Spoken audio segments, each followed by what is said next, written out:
That one was a good one. Yeah. Hey guys, I'm Jean, and this week we're talking all about influence. Influence is the ability to have an effect on someone else, specifically the ability to affect things like their behaviors, thoughts, or choices. When you have influence over someone, it means you have the potential to change something about who they are, what they think, or how they live their lives. Now, I don't know about you, but when I hear the word influence, the first thing that comes to mind is like when one person yawns and everyone else has to yawn too.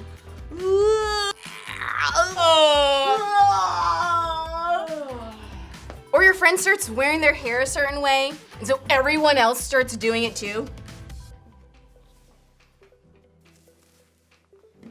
I'm the new trend. But it's not always positive. In fact, sometimes it's just a long list of things my parents, teachers, and coaches told me when I was your age.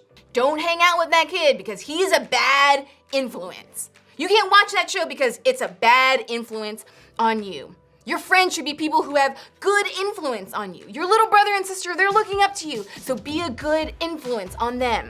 You better be a good influence on the people around you. Sound familiar? Maybe the adults in your life are telling you a few of the same things right now. Think about this for a second. When you hear the word influence, it can be easy to automatically put the word bad in front of it. I think that's because we're so much more familiar with the idea of bad influence than we are with good. Maybe that's because the adults in your life are a lot like the ones in mine when I was in middle school. Your parents, teachers, coaches, and maybe even your small group leaders are always telling you about bad influence. They're telling you not to be a bad influence, not to be the kinds of friends or teammates or significant others who lead someone towards things that aren't good for them. Don't encourage your friends to break rules or lie to your parents or cheat on that test. In other words, don't be a bad influence on the people in your life. Or they're telling you not to hang out with people who are bad influences on you, people who will lead you towards things that aren't good for you. Avoid that kid who parties too hard, or that girl who gossips all the time, or the kid who got suspended last week. Don't let the way they act or the choices they make influence the way you act or the choices you make. The adults in your life aren't saying all this stuff about bad influences because they're mean or strict or want to kill all the fun out of your life. Believe it or not, they're saying it because they love you. They want to protect you from the people or things that might influence your life away from God's best for you. They want to help you become the best version of yourself. And they recognize that the people around you have a lot to do with it. But can we just be honest for a second? Sometimes the thought of being a good influence feels like a lot of responsibility, right? Like you have to do all the right things and make all the right choices and have all the right answers all the time. Nobody can do that. And trying to sounds really exhausting.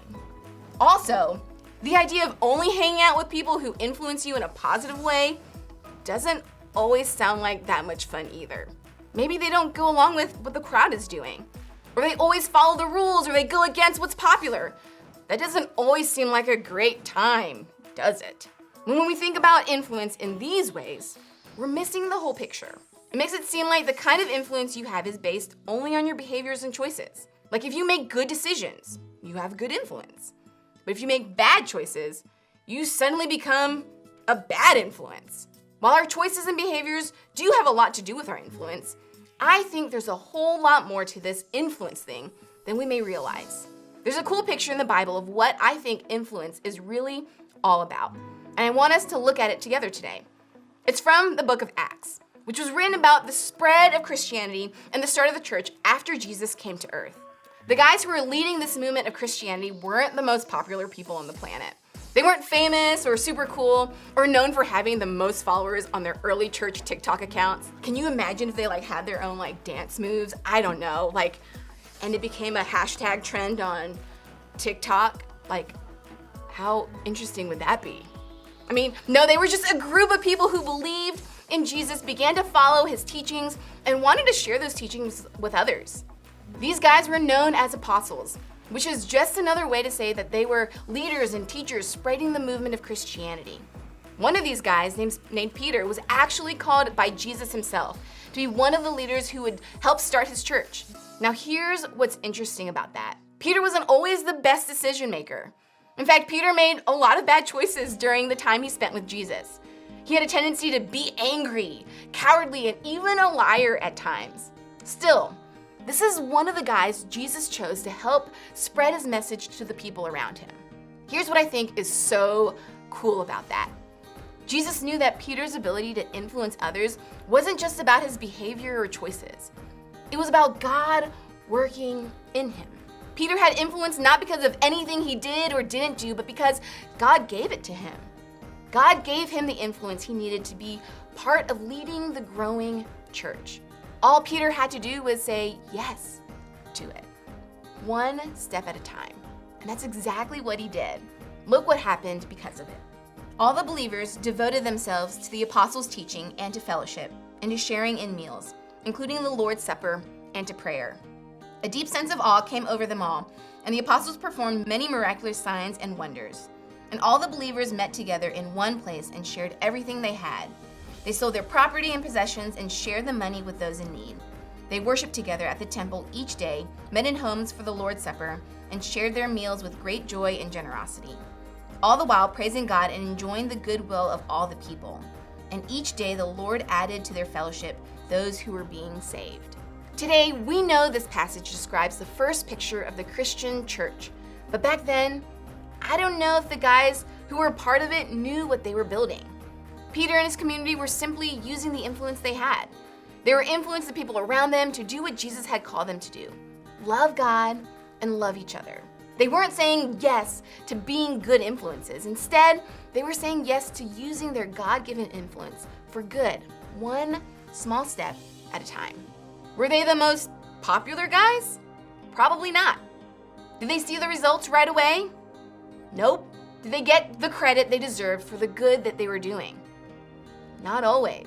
But still, they kept going. They used their influence for good, for God.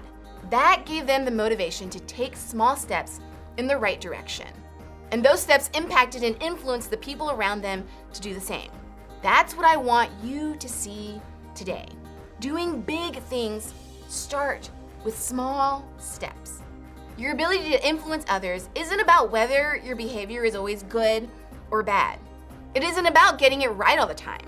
It's about saying yes to using that influence you do have, the influence God has given you for good. The best way to do that is one small step at a time. Peter and his pals who started the early church wanted to see those around them come to know and believe in Jesus. They didn't have all the influence in the world to make this happen quickly. In fact, they probably never imagined just how big their influence would one day be. But they kept going, one step at a time, to eventually see this movement of God spread. And those small steps started a movement that shaped their entire community. But by themselves, they don't sound all that influential. Here's what they did. Step 1, they studied the apostles' teaching and spent time with each other. Step 2, they let God work through them and were amazed by all that God did. Step 3, they found common ground with others. Step 4, they gave to those who were in need, no matter the cost. Step 5, they shared meals together at home and genuinely enjoyed each other's company. And step 6, they praised God together. As a result of all of those things, God grew their church every day. Each one of these small steps inched this group closer and closer to having big influence. Each step may have seemed small and insignificant when it was taken, but it moved them in big ways towards big influence. And the same can be true for you. You can take small steps every single day to inch you closer and closer towards using your influence for good. Doing big things starts with small steps. Your ability to influence others starts with small steps in the right direction. The more steps you take towards being a positive influence, the more impact your influence will make for good over time. When I was in school, I had a friend named Cindy, and she would invite me to church like every week. And every week I would tell her no, that I did not want to go to church with her. But there was just something different about Cindy. She was always so joyful. Everyone just seemed to want to be around her. And honestly, she always showed up in my life when things got really hard. She helped me through some different situations and was always willing to just listen and hear what I had to say. And eventually she asked me one week if I wanted to go to church with her, and I eventually said Yes, and it changed my life forever. That ability to influence me didn't happen overnight. It was Cindy's day-to-day behaviors that grew her influence in my life. It didn't come as a result of only making the right decisions or having the best behavior all the time. And it definitely didn't come from being the most popular person in the room. No, that influence came from small steps every single day towards being the kind of person who can make a big impact. And the same can be true for you. I think you can become the kind of person who influences people for good. I think you have the potential to have a big influence. You just have to start taking some small steps to get there. So here's what I want you to try. Think about how and in what way you want to influence others. If you want to be someone who influences others to serve, then take a small step to serve someone in your community. Maybe by mowing a neighbor's lawn or offering to babysit for free. If you want to be someone who influences others to be kind or friendly, take one small step to do the same. Maybe invite a new kid to hang out with you after school or shoot an encouraging text to a friend this week. If you want to be someone who influences others to be generous or help those in need, then take a small step to being and doing those things yourself.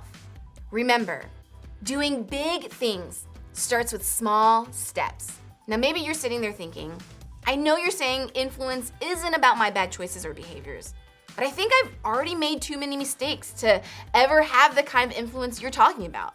It's never too late to start taking those small steps in the direction of better influence. Maybe even today, a small step you could take is to talk to your small group leader about the very thing you feel is holding you back from having influence. No matter who you are or what your story is, I believe you have the potential to have big influence in a great way. As you head out, think about this question. What's one way I want to influence the people around me?